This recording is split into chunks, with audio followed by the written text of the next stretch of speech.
I'm not ashamed. I agree that I seized power, and it was because of good reasons.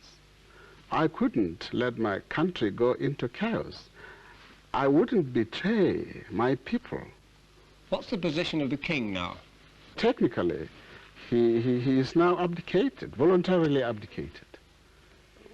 What are the next steps for Lesotho then? Well, the next step, as you might be aware, would be the drafting of the constitution, which is in the process of drafting at the moment, as we are now speaking. And after it had been out, then it will be sent to the people that this is the constitution under which now Lesotho will operate. Just to inform them, you see, because it will come from the top and be given to the Lesotho. So this would be the first step.